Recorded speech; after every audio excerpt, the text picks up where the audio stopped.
fractures. Same way, the lateral condyle ossification, you should know that this is a normal pattern of ossification, the lateral epicondyle. It is very small part, just for 6 months it would appear during your maturation, so don't mistake that for a fracture, especially someone with an elbow trauma. For humerus, you can see that you can have a little bit of fuzziness in the humeral head. Same with the patella on the left side is a normal patellar ossification. It does appear to be irregular, a little bit sclerotic, and on the right side is one with osteomyelitis. You can see the surrounding soft tissue enhancement. As far as epiphyses are concerned, there are cleft epiphyses, so you don't need to mistake this for fractures. You can see epiphyseal spurs. Here is something on the left side, the humerus, because of the tent-shaped physis. A lot of times you can think that there may be fracture lines. Same thing on the radius. There may be tenderness around the physis, but this is a normal epiphyseal spur. Don't mistake that for a fracture as well. You need to know where the physes are. In the phalanges, the physis is proximal. In the metacarpals, is distal, except for the first metacarpal where it is proximal. So there are variations. You can look at double epiphysis, pseudo epiphysis, or notched epiphysis. And here in this example, you can see that there is an attempt to make epiphysis at the proximal end of the metacarpal, but that's not where the lesion is. You can see that in the second metacarpal distally, there is a fracture, and that's what the injury is, but not in the proximal aspect. They are just variations of epiphyseal growth. Again, pseudoepiphyses, you can see attempts to make physis in this area. These are not to be treated.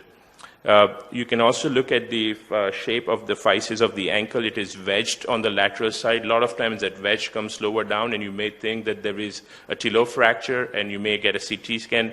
But if you know that this is a normal variation, then you would not get unnecessary radiation or further X-rays. The Poland's hump and radius hump are the two humps that you would see, and these are the areas where if the fracture line propagates through it, you're going to have growth arrest or higher rates of growth arrest.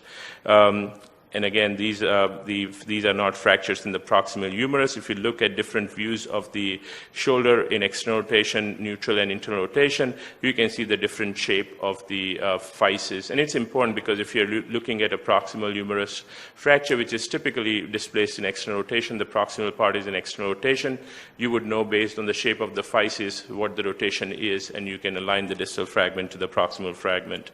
The fifth metatarsal apophysis is longitudinal, is normal. If you have a transverse line through it, it's a fracture. So you need to differentiate the apophysis from the fracture at the base of the fifth metatarsus. As far as the fat pad is concerned, anterior fat pad is normal, posterior fat pad is abnormal, and if you have too much of an anterior fat pad, like in this case, it's called a Sale sign. That means that there is some intra-articular issue, and there is either some bleeding or effusion in the joint. There are a lot of accessory ossification centers in the extremities, like on the medial and the lateral side. Os peroneum is one that you can see around the peroneal tendons. Also on the inferior aspect of the patella, you can see these ossicles.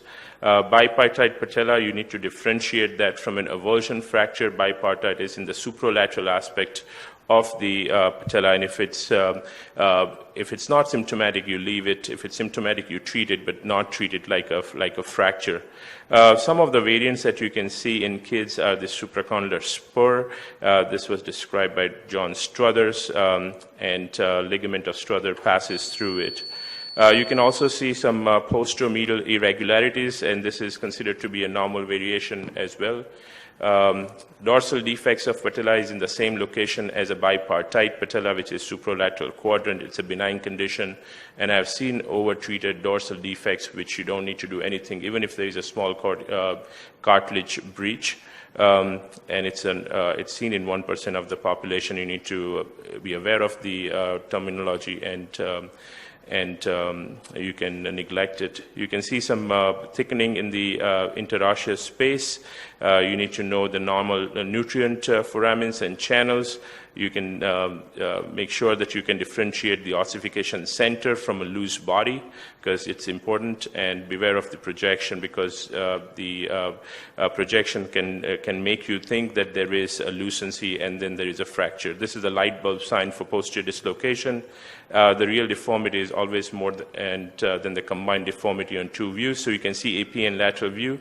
The deformity doesn't appear to be too much, but when you look at the oblique view, there is significant deformity here. So it's always more than what you can see. I'll skip over this line and the angles part just for the sake of time. This is a good atlas if you want to refer to the normal radiographic variants. Then this is one, and the other one is Dr. Crawford's atlas, but it's too expensive, so you can go with the cheaper one. This is on eBay, it's $925. It's out of print. I think it's too old.